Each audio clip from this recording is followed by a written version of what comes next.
दोस्तों नमस्कार, जय हिंद जय भारत। नाम रमेश सिंह, ठगी पीड़ितों की आवाज़ संगठन का राष्ट्रीय अध्यक्ष, संगठन का संस्थापक। आज फिर आप लोगों के बीच में अपने चैनल के माध्यम से उपस्थित हुआ हूं और कुछ लेटेस्ट जानकारी। देखा जाए कि ठग वही हैं और रूप को बदल कर नए नए रूप में आप लोगों के साथ फिर ठगी का काम कर रहे हैं।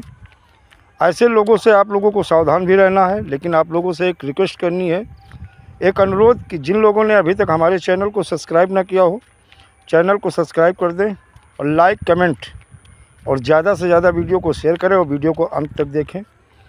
देखा जाए दोस्तों, आज भी कई ज़िलों से हमारे पास कॉलें आई जो आवेदन हुए। उन आवेदनों को लेकर के देखा जाए, जब शुरुआत में एक ही शब्द कहीं ना कहीं संगठन के माध्यम से, हम लोगों के माध्यम से या संगठन के अन्य लोगों के माध्यम से एक ही चीज़ बोला जा रहा था कि आप किसी भी ठग कंपनी या क्रेडिट कोऑपरेटिव सोसाइटी के निवेशक हो, आप अपना आवेदन करिए और 180 दिन में 2 से 3 गुना भुगतान लीजिए। लेकिन कहीं ना कहीं वो चीज़ें आज ज़मीन पे नहीं दिखी, एक आश्वासन बन के रह गया। कहीं ना कहीं अब लोगों का भरोसा और विश्वास टूटता जा रहा है और उसका खामियाजा आज की डेट में हर कंपनी के अभिकर्ता को भोगना पड़ रहा है। तो दोस्तों ये जान लो, चाहे महमूदाबाद रहा हो, life long multi credit cooperative society के अभिकर्ता को बुलाया गया और मैंने उनको चीज़ें बताई और बताने के बाद में जब वो कोतवाली गए, उन बातों को रखा और रखने के बाद में कहीं ना कहीं तब उनका बचाव हुआ।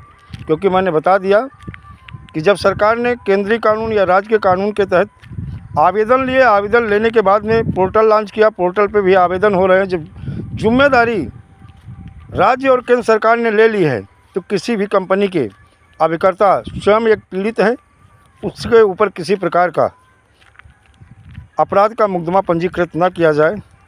उस चीज़ों को जब थाना अध्यक्षों से हमारी बात हुई, बात होने के बाद में कहीं ना कहीं फिर अभिकर्ता को राहत मिली। ये चुनौतियां अब कहीं ना कहीं निवेशक के क्रोध का शिकार जो बन रहा है वो एजेंट बन रहा है। मैं एजेंटों को फिर एक बार आगाह करूंगा, सावधान करूंगा कि अतिशीघ्र मिशन भुगतान भारत यात्रा सत्याग्रह में आप भाग लीजिए, अपनी भागीदारी सुनिश्चित करिएगा। और जब तक भागीदारी सुनिश्चित नहीं होगी, जो आप घर में सो रहे हो, सोचते हो जो सबको होगा वो मुझे होगा, अगर ये दिमाग में है तो ये भूल जाओ, इसके दुष्परिणाम आपको भोगने पड़ेंगे। क्योंकि पीड़ित जमाकर्ता कहीं ना कहीं अब उसके क्रोध का शिकार अभिकर्ता हो रहा है। दूसरी खबर है आपकी हैदरगढ़ से, बाराबंकी जनपद से। वहाँ भी निवेशक ने अल्टीमेटम दे दिया है कि 180 दिन में आपने कहा था कि 2 से 3 गुना पैसा मिलेगा, मेरा मूलधन ही मिल जाए। और कहीं ना कहीं 180 कार्य दिवस से ज़्यादा हो गए हैं, हमारा भुगतान नहीं हुआ है, अब हम आपके खिलाफ़ मुकदमा पंजीकृत करेंगे। तो इस तरह से निवेशकों के क्रोध का अब शिकार जो बन रहा है वो अभिकर्ता बन रहा है। इसलिए समस्त कंपनी के, ठग कंपनी या क्रेडिट कोऑपरेटिव सोसाइटी के अभिकर्ता से एक ही अनुरोध करेंगे, अभी समय है, वक्त है, जाग जाओ।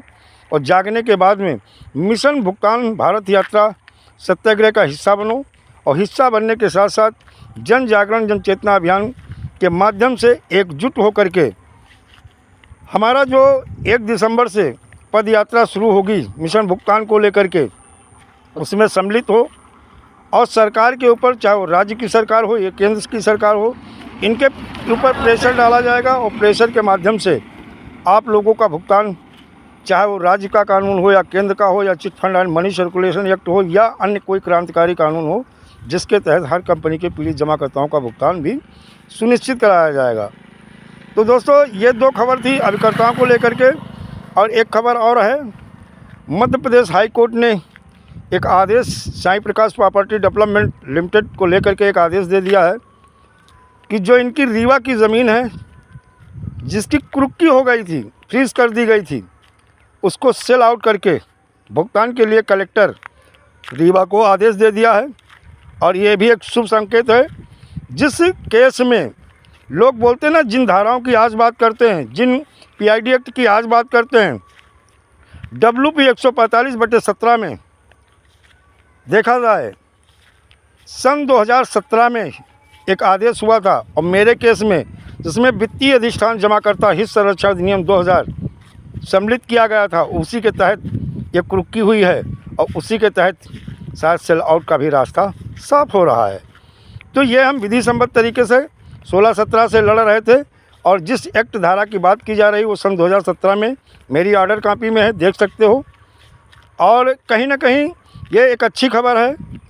तो दोस्तों एक चीज़ है, भुगतान तो सब कंपनी का होगा, हर क्रेडिट कोऑपरेटिव सोसाइटी का होगा, बट फ़र्क इतना है कि आप कितना जागरूक होकर भुगतान को लेकर के, पीड़ित जमाकर्ताओं के भुगतान को लेकर के। मैंने एक उसमें निवेशकों की एक पूरी लिस्ट बना ली थी, वो लिस्ट हम आपको डाल देंगे। आप लोग भी अपनी अपनी कंपनी की लिस्ट बनाएं और लिस्ट बना के कंपनी के खिलाफ FIR दर्ज कराया जाएगा, जिसमें PID एक्ट 2016 यूपी में है, अगर अन्य राज्य में है तो वहाँ की PID एक्ट की डाली जाएगी, और या बर्स एक्ट और या chit fund and money circulation act की धाराएं भी सम्मिलित कराई जाएंगी।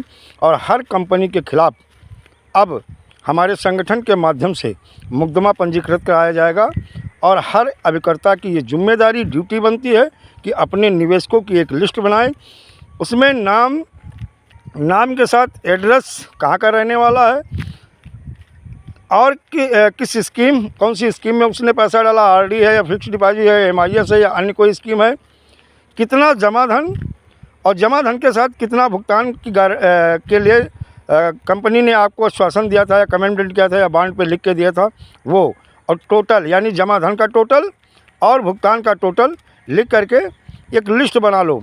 वो फॉर्मेट हम आपको डाल देंगे कि कैसे हमने बनाया था, और वही लिस्ट हाई कोर्ट ने उसी लिस्ट पे जो है एक आर्डर भी किया है, और टोटल मामला 3 करोड़ का है और 3 करोड़ के लिए हाई कोर्ट जबलपुर ने ये आदेश किया है। ये एक अच्छा संकेत है, अच्छा आदेश है, और उम्मीद है कि इसी तरह से हर कंपनी का विधि सम्मत तरीके से भी आदेश करवाया जाएगा। बाकी सरकार के ऊपर चुनाव के पहले हम लोग प्रेशर बना लेंगे, और जो हम पहले भुगतान फिर मतदान की जो बात करते हैं, जिन जिन राज्यों में अभी तक जिन जिन संगठनों ने अभी पहले भुगतान मतदान का नारा दिया था, चाहे वो मध्य प्रदेश हो, चाहे राजस्थान हो, चाहे छत्तीसगढ़, वहाँ मत परसेंटेज बढ़ गया। इससे पता चलता है कि आप उसके संगठन का कोई आशीष नहीं है। अगर मत परसेंटेज बढ़ रहा है तो इसका मतलब है कि आप निष्प्रभावी हो गए हो।